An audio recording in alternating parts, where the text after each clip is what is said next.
नमस्कार दोस्तों, स्वागत है आपका अपने YouTube channel law study point में।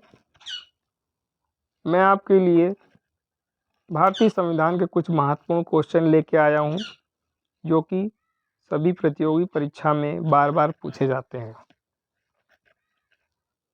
इसलिए इन्हें ध्यान से देखिए और हो सके तो इसका नोट्स भी बना लीजिए। चलिए फिर चलते हैं वीडियो की ओर। इसमें पहला क्वेश्चन है, भारत की संविधान सभा के अस्थायी सभापति कौन थे? इसका आंसर होगा डॉक्टर सच्चिदानंद सिन्हा।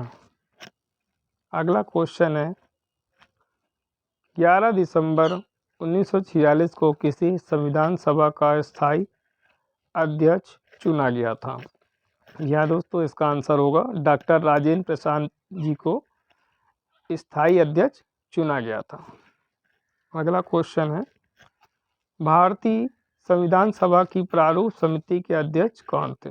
या दोस्तों, इसका आंसर होगा डॉक्टर BR अम्बेडकर। अगला क्वेश्चन, भारतीय संविधान कब अंगीकार किया गया था? या दोस्तों, ये तो सभी को पता होगा, ये तो कॉमन क्वेश्चन है, बार बार रिपीटेड है हर एग्ज़ाम में। कब किया गया था अंगीकार? 26 नवंबर 1949 को। अगला क्वेश्चन देखते हैं, निम्नलिखित में से किस तिथि को भारतीय संविधान लागू किया गया था?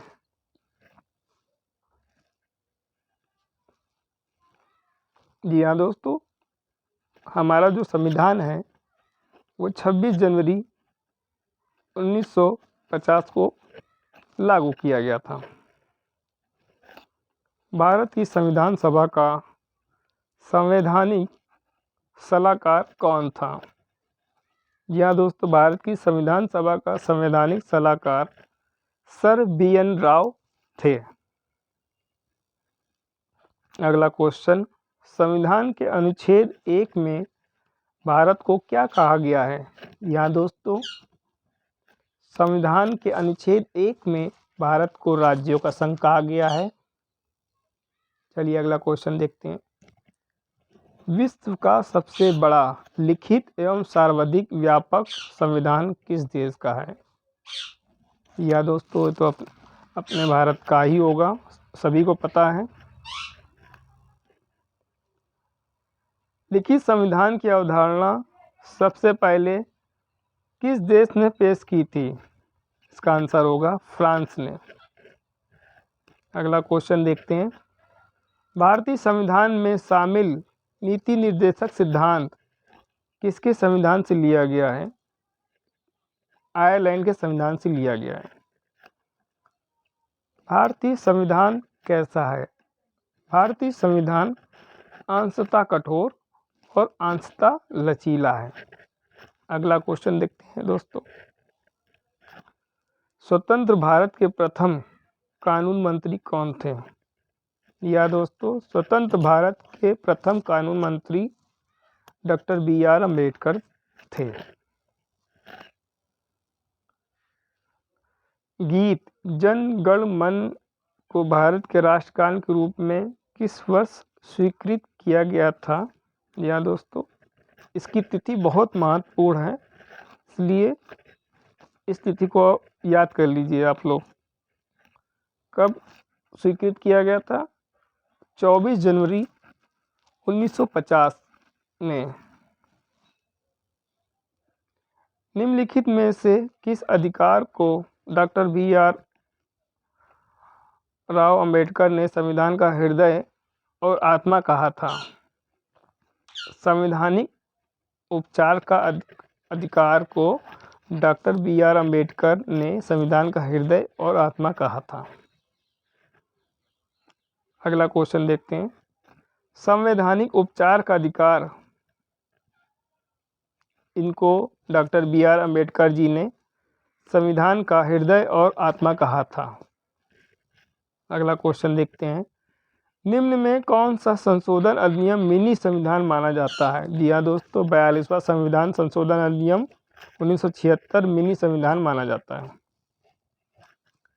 निम्न में से कौन सा मौलिक अधिकार नहीं है? संपत्ति का अधिकार, ये अनुच्छेद 301 के अंतर्गत आता है। अब ये मौलिक अधिकार नहीं रहा। पहले मौलिक अधिकारों की संख्या 7 थी, अब जो घटकर 6 हो गई है। हमारे संविधान में न्यायिक पुनरावलोकन की अवधारणा किस देश के संविधान से ली गई है? यूएसए के संविधान से ली गई है। अगला क्वेश्चन, भारतीय संविधान में मूलभूत अधिकार किस संविधान से लिए गए थे? या दोस्तों इसका आंसर है अमेरिका के संविधान से लिए गए थे। अगला क्वेश्चन, किस संविधान संशोधन के अंतर्गत मौलिक कर्तव्यों को शामिल किया गया है? 42वां संविधान संशोधन 1976 के अंतर्गत मौलिक कर्तव्यों को शामिल किया गया है। अगला देखते हैं, अस्पृश्यता का अंत संविधान के किस अनुच्छेद द्वारा किया गया है? या दोस्तों जैसे आप लोगों को पता है छुआछूत लोग भेदभाव करते हैं, उसके अनुरूप संविधान के अनुच्छेद 17 के अंतर्गत अस्पृश्यता का अंत कर दिया गया है। अगला देखते हैं, चतुर्स्तंभ शब्द का प्रयोग निम्न में से किसे इंगित करने के लिए होता है? इसका आंसर होगा प्रेस तथा समाचार पत्र। ये संविधान के चतुर्स्तंभ हैं।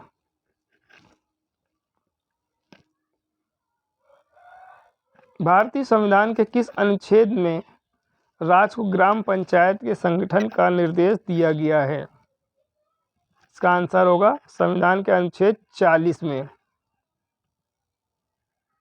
अगला क्वेश्चन, पंचायती राज को त्रिस्तरीय समिति का गठन किसके द्वारा किया गया था? इसका आंसर होगा बलवंत राय मेहता समिति। अगला क्वेश्चन देखते हैं, भारत के राष्ट्रपति के निर्वाचन के लिए न्यूनतम निर्धारित आयु कितनी है? या दोस्तों भारत के राष्ट्रपति के निर्वाचन के लिए न्यूनतम निर्धारित आयु 35 वर्ष है। निम्नलिखित में से वह व्यक्ति कौन था जिसे भारत के राष्ट्रपति के रूप में निर्विरोध चुना गया था? या दोस्तों वह व्यक्ति डॉक्टर नीलम संजीव रेड्डी जी थे, जो कि भारत के राष्ट्रपति के रूप में निर्विरोध चुने गए थे।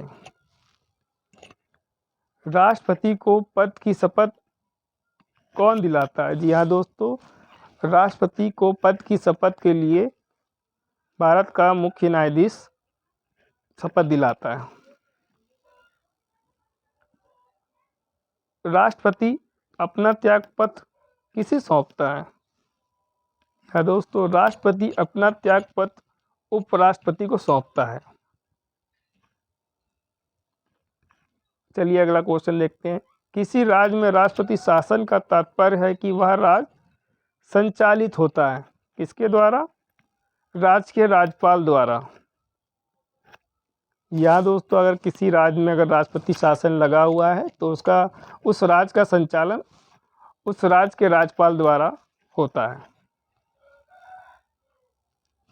अगला क्वेश्चन देखते हैं, राज्यसभा में राष्ट्रपति द्वारा कितने सदस्य मनोनीत किए जाते हैं? इसका आंसर होगा 12 सदस्य। अगला क्वेश्चन, राज्यसभा का अध्यक्ष कौन होता है?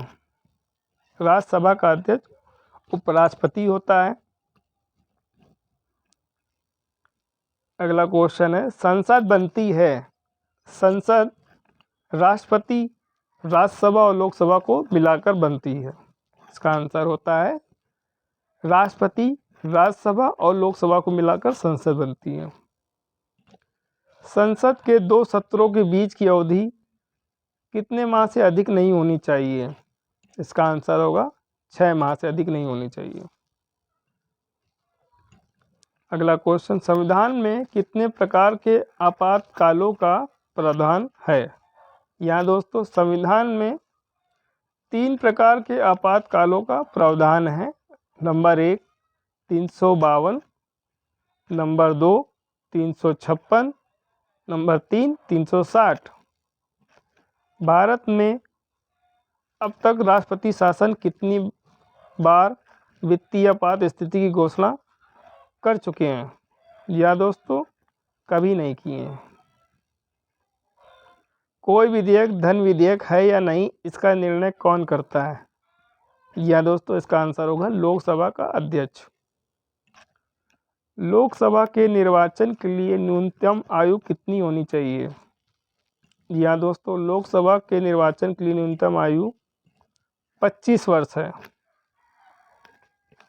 संविधान की प्रस्तावना में धर्मनिरपेक्ष तथा समाजवादी शब्द किस संविधान संशोधन के अंतर्गत जोड़ा गया था? या दोस्तों इसका आंसर होगा 42वां संविधान संशोधन अधिनियम 1976 में। लोकसभा के प्रथम अध्यक्ष कौन थे? या दोस्तों इसका आंसर होगा जीवी मावलकर। भाषा के आधार पर गठित पहला राज्य कौन है? भाषा के आधार पर गठित पहला राज्य आंध्र प्रदेश है, जो 1 अक्टूबर 1953 को गठित हुआ था। संविधान के किस अनुच्छेद के अंतर्गत जम्मू कश्मीर को विशेष राज्य का दर्जा दिया गया था? जी हाँ दोस्तों, संविधान के अनुच्छेद 370 के अंतर्गत जम्मू कश्मीर को विशेष राज्य का दर्जा दिया गया था। अगर दोस्तों वीडियो अच्छी लगी हो तो लाइक करें, सब्सक्राइब करें, शेयर करें और बेल आइकन को प्रेस करें। ऐसे ही मैं आपके लिए अच्छी सी वीडियो बनाता रहूँगा, जो भी सभी प्रतियोगी परीक्षाओं के लिए महत्वपूर्ण होंगी। मिलते हैं फिर अगले वीडियो में।